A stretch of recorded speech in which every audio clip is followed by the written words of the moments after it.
Hi everyone, I'm just gonna be going over the deck structure, how to auto-generate joists and all the deck structure settings. So if once we have your rough deck outline shape, it'll automatically generate the joists and the beams. You can open the deck properties. You can either select on the deck, hit the properties, and you'll be shown the joist options, the post, beams, and layout for the deck boards. Under the joist tabs, you can choose the material size from 2x8, 2x10, 2x12. Stick with a 2x10 for this design. You can also choose grade and joist material species. So as you select a higher grade, you'll notice the joist max span value updates. And if you hit on that little question mark, you'll be shown the calculations on those specific values. And what affects this joist max span is the grade, species, material size, and the deck load. So if you have a higher deck load, you'll see the structure update. So it's just saying that for this specific deck load, we need more middle support, and this cantilever would be too long. So if you usually a 50-foot PSF or so is sufficient.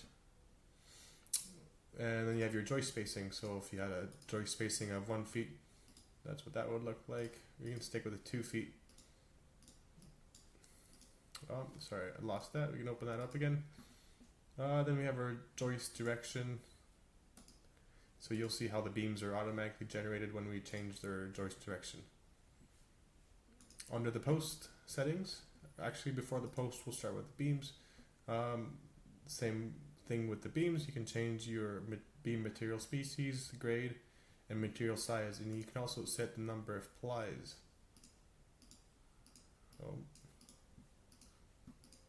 And then when you change your number of plies, when you hit the auto generate again, you'll see that regenerates. The post offset from the ends is self-explanatory, but that's just this offset here from the ends here. So if we open up our deck settings again, you can also hit the view beam layout. So when you hit that, it'll hide the joist and it's going to show us our beam layout. So right now it's auto-generated beams, so you can actually change these. If you wanted to have a 2-foot cantilever there to the beam center, you would just do it like that, and that would update. We can show our deck boards again, or deck joists. And while we're here, we can look at the joist tributary areas. So if you toggle that on, if you wanted to know theoretically how much load each joist is supporting, this would help you view it. So kind of hard to explain, but if you look at this beam here, it would be supporting this section of joist, and on the house here connected under this roof here, that joist would be supporting that section. So it's kind of, I guess, a visual to see how the deck structure is being calculated.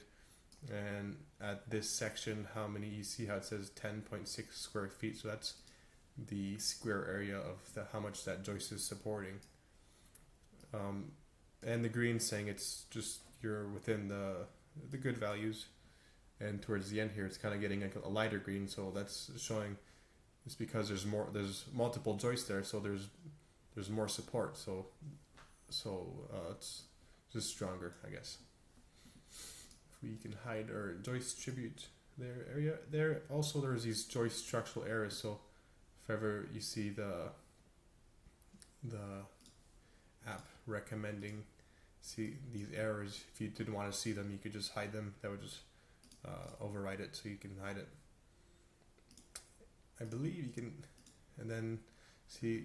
So in this situation, you can either open up your tools and auto-generate your beams again, and the app's going to do its best to generate those. Or you could do the under the beams here, you can click on draw floor beam. So you can click on that. It's going to ask you if you want a flush beam, a drop beam, number of plies. You can do a 2-ply 2x8, for example. So we hit draw on screen, and then you would, well, that's not supposed to happen. Let me undo that.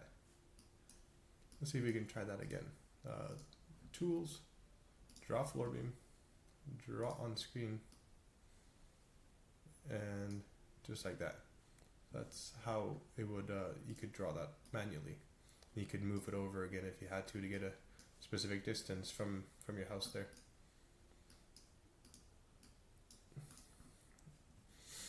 So that's how you would draw the structure. If you needed to, oh, we're still in the draw mode, let me undo that and hit the done button here. We can look at the other options now under the post options. So if we selected between the joist here, open up the settings. Under the post options, you'll see we have the post size. So you can change it to a 4x4 or a 6x6 or an 8x8. And under the post to beam connectors, you can see we can have a notched beam, or we can, you'll see as I switch the alignment of the post from center flush to back. Oh, we went back to none. Sorry, you can see how we go from a centered post to a flush to front or flush to back. So that's just how the alignment work. And then for the connectors, if you wanted, it's going to show you the connectors that are supported for your post size and beams. And you would find these connectors also in your reports, so it'll give you an accurate count. For your footing types, you can choose a square, tube and a footing, or a precast. When you switch to a precast, it's gonna change your post size automatically to a 4x4 post.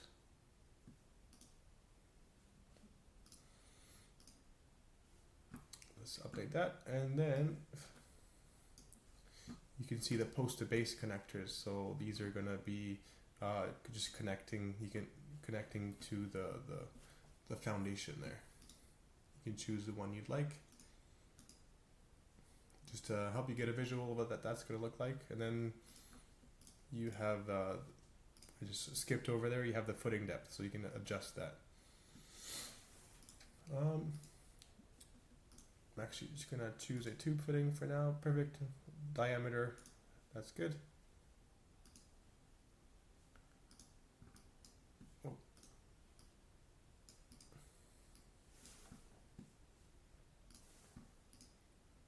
Okay, once we're happy with the posts and beams, so that was the global settings that we were editing. So that's affecting all beams and all posts. If you select this beam specifically, you can open it, and then we can edit the number of beam plies for that specific beam, and you can also hit the post count. So if you needed more or less posts, if you wanted to customize that. And then if you wanted to select a specific post to move it, you would just tap on it, and then it's going to show you these measurements. So if you wanted a 1 foot there, you just do like that. Then you can move them how you'd like them. If you want to adjust the rise of the deck while we're here, it's going to show you this measurement here. You can just tap on that. Go to 6 feet, and that's just going to update all automatically like that. What else could we look at for the deck structure? If you wanted to draw joists manually, you would go to Tools and Draw Joists Manually. So that's going to hide all of the joists, and then you can grab one of these recommended start points and go ahead and draw it out. You could technically change directions if you needed to. Obviously you would need some sort of a beam there, and the app's gonna tell us that something's not right there.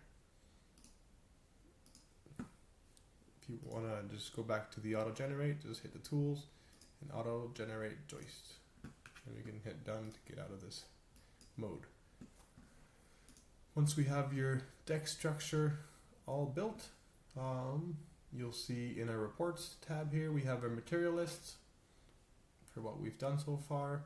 We have our cut lists for all the joists, and let's see if I select this, we open up, make sure to toggle on the parts labels, you'll see so everything's got a label here. So we see J1, so we need 11 2x10s, and these are going to be 15-foot 4s. So when you're cutting, that's what you need, and it shows you the use. So you get a reference, so the blockings, what those are. And under the blueprints, if you wanted to open up the blueprint, so it's going to show you what that looks like. Got our joist layout. If you don't want to see the labels and cut list, you can just open up the options and toggle off the show cut list. And keep going. This is going to be your beam layout, your post layout, and your elevations. Just keep in mind you can edit the scale of all of this, so if we're in a bit too close, just hit the scale down a bit. And you can also change the views, so if you wanted a front elevation, so now we're behind the house, so you're not seeing the deck, so you can toggle it like that to get a view around.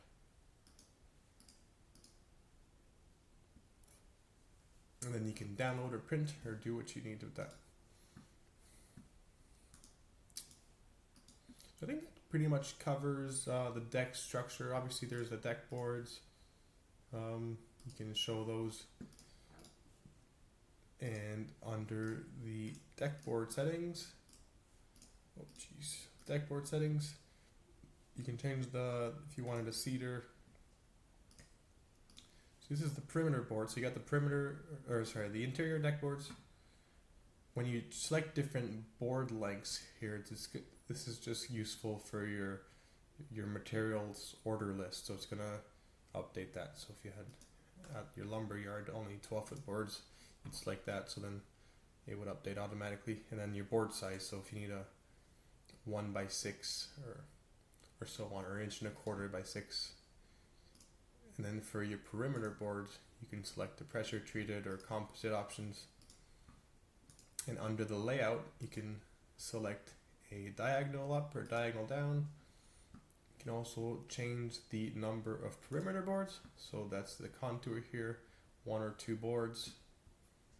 And you can have some dividers, so these are if you wanted some different styles, and the number of boards per divider. I'm just going to keep it as a straight option, and we're going to do a single divider with the deck boards overhang of 1 inch. So that's if I close that, that's the offset from, you see how we're taking out our deck boards overhang by 1 inch or so.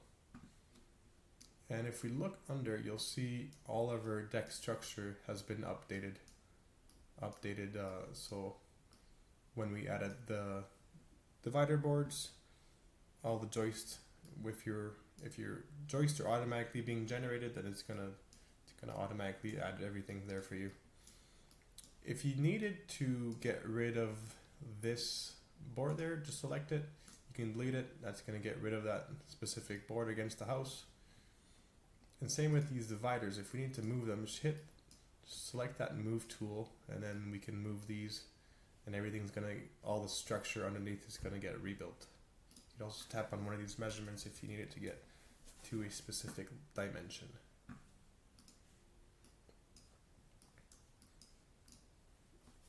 So thanks for watching. I think that covers most of the deck structure and joists.